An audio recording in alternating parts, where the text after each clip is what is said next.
बोलो विष्णु भगवान की जय। बोलो बृहस्पति देवता की जय। प्राचीन काल में एक ब्राह्मण था। वह बहुत ही निर्धन था। उसके कोई भी संतान नहीं थी। उसकी स्त्री बहुत मलिनता के साथ रहती थी। वह ना स्नान करती, ना किसी देवता का पूजन करती। प्रातःकाल उठते ही सर्वप्रथम भोजन करती, बाद में ही कोई अन्य काम करती थी। इससे ब्राह्मण देवता बड़े दुखी हुए। बेचारे बहुत कुछ कहते, परंतु उसका कोई परिणाम नहीं निकलता। भगवान की कृपा से ब्राह्मण के स्त्री के कन्या रूपी रत्न पैदा हुआ और वह कन्या अपने पिता के घर में बड़ी होने लगी। वह बालिका प्रातः स्नान करके विष्णु भगवान का जाप करने लगी, बृहस्पतिवार का व्रत करने लगी। अपने पूजा पाठ को समाप्त करके स्कूल जाती तो अपनी मुट्ठी में जौ भर के ले जाती और पाठशाला जाने के मार्ग में डालती जाती। वही जो स्वर्ण के हो जाते तो लौटते समय उनको बीनकर घर ले आती थी। एक दिन वह बालिका सूप में उन सोने के जौ को फटक कर साफ कर रही थी। उसकी माँ ने देख लिया और कहा, हे बेटी, सोने के जौ को फटकने के लिए तो सोने का सूप होना चाहिए।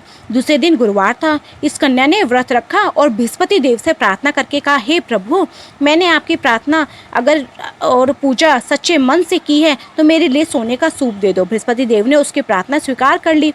रोजाना की तरह वह कन्या जो फैलाती हुई स्कूल जा रही थी और वापसी में जब जो बीन कर लौटी तो उसने देखा कि वहाँ पर सोने का सूप पड़ा हुआ था। तो वह उसे उठा करके घर ले आई और उसमें जौ को साफ करने लगी, परंतु उसकी माँ का तो वही ढंग रहा।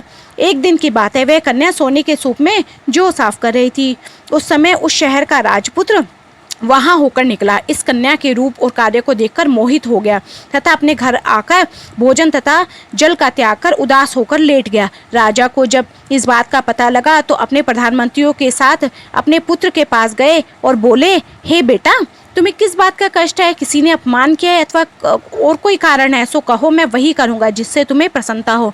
अपने पिता की राजकुमार ने बातें सुनी तो वह बोला, मुझे आपकी कृपा से किसी बात का दुख नहीं है। किसी ने मेरा अपमान नहीं किया, परंतु मैं उस लड़की के साथ विवाह करना चाहता हूँ जो सोने के सूप में जो साफ कर रही थी। यह सुन राजा आश्चर्य में पड़ा और बोला, हे बेटा, इस तरह की कन्या का पता तुम ही लगाओ, मैं उसके साथ तुम्हारा विवाह अवश्य करा दूंगा। राजकुमार ने उस लड़की के घर का पता बतलाया।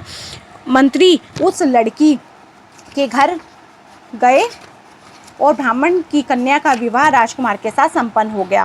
कन्या के घर से जाते ही पहले की भांति उस ब्राह्मण के घर में दरिद्रता आ गई। अब भोजन के लिए भी अन्न बड़ी मुश्किल से मिलता था। एक दिन दुखी होकर ब्राह्मण देवता अपनी पुत्री के पास गए।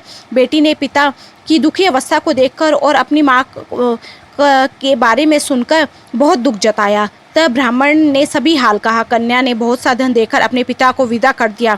इस तरह ब्राह्मण का कुछ समय सुखपूर्वक व्यतीत हुआ। कुछ दिन बाद फिर वही हाल हुआ। ब्राह्मण फिर अपनी कन्या के यहाँ आ गया और सभी हाल कहा। तो लड़की ने कहा, हे पिताजी, आप माताजी को यहाँ लिवा ले आओ, मैं उन्हें विधि बता दूंगी जिससे गरीबी दूर हो जाए।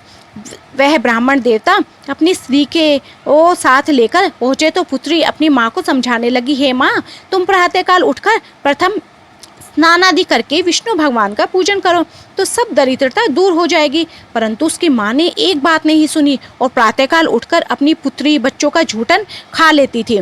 एक दिन उसकी पुत्री को बहुत गुस्सा आया और एक रात कोठरी से सभी सामान उसने बाहर निकाला और अपनी माँ को उसमें बंद कर दिया। प्रातःकाल उसमें से उनको निकाला तथा स्नान आदि करके पूजा पाठ करवाया तो उसकी माँ की बुद्धि ठीक हो गई और फिर प्रत्येक बृहस्पतिवार को वह व्रत रखने लगी। इस व्रत के प्रभाव से उसकी माँ भी बहुत अधिक धनवान हो गई और पुत्रवती हुई और बृहस्पति जी के प्रभाव से स्वर्ग को प्राप्त हुई तथा वह ब्राह्मण भी सुखपूर्वक इस लोक को छोड़कर सुख भोग कर स्वर्ग को प्राप्त हुए। तो हे बृहस्पति देवता, आपने जिस तरह उन सबकी मनोकामना पूर्ण की, उनके घर में अंधन के भंडारे भरे, पुत्र दिया, ऐसे सबके घर में सुख समृद्धि आए, अंधन के भंडारे भरे और संतान प्राप्ति होए। बोलो बृहस्पति देव की जय। बोलो विष्णु भगवान की जय। फ्रेंड्स, आगे भी ऐसी वीडियोस देखने के लिए मेरी वीडियो को लाइक, शेयर एंड सब्सक्राइब करें। Thank you.